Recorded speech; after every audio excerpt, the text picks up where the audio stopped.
Hey everyone, let's talk about something that might sound a little crazy. I want to tell you why. As a follower of Jesus, I genuinely believe I'm one of the richest people on the planet. And no, I'm not talking about my bank account.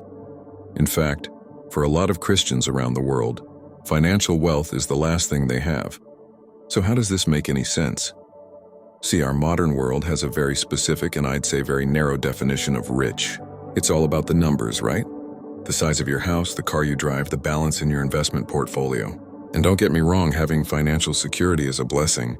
But what if I told you there's a different kind of wealth? A wealth that money can't buy and that the stock market can't touch? This is the richness that Jesus talks about.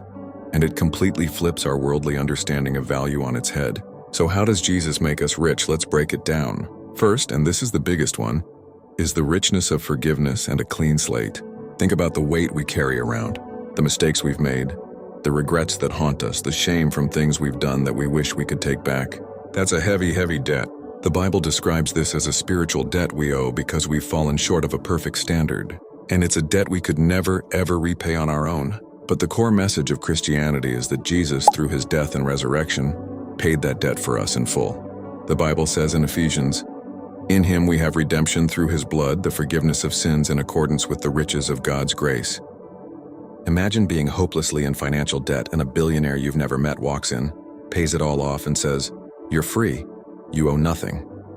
The relief, the freedom, the sheer joy of that moment, that is just a tiny glimpse of the spiritual richness of being forgiven by God. That's a wealth that brings a peace that money simply cannot buy. Second, Jesus gives us the richness of a new identity. Before, we might define ourselves by our failures, our jobs, our social status, or what other people think of us. But through faith in Jesus, we are given a new identity. We become children of God. Think about that. Not just a servant, not just a distant acquaintance, but a son or a daughter of the Creator of the universe. This means our value is no longer tied to our performance or our possessions.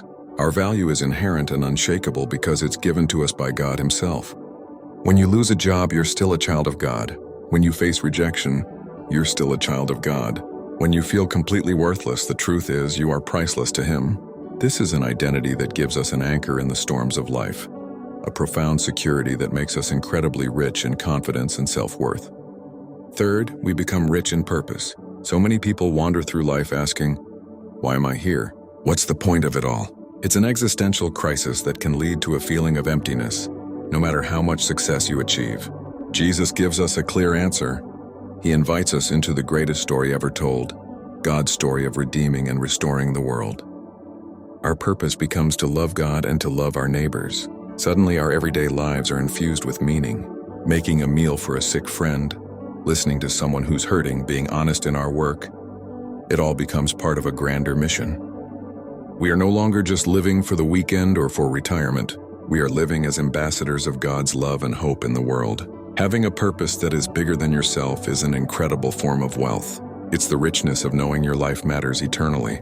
And finally, Jesus promises us the richness of an eternal inheritance. The Bible is very clear that this life is not the end. It's like the opening chapter of a book that never ends. Jesus said, "I am going there to prepare a place for you." He promises an inheritance in heaven that is, as the Apostle Peter puts it, imperishable, undefiled, and unfading. Every good thing we experience on earth, love, joy, beauty, peace, is just a faint echo, a little taste of the real thing to come.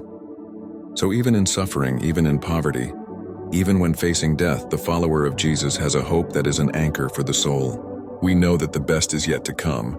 This future hope makes us incredibly wealthy in the present because it gives us a perspective that transcends our temporary problems. So when a Christian says they are rich, they aren't being delusional or ignoring their financial struggles. They are talking about a wealth that is deeper, more secure, and more lasting than anything this world can offer. The richness of forgiveness, a new identity, a profound purpose, and an eternal hope. That is the treasure Jesus gives. And honestly, I wouldn't trade it for all the money in the world.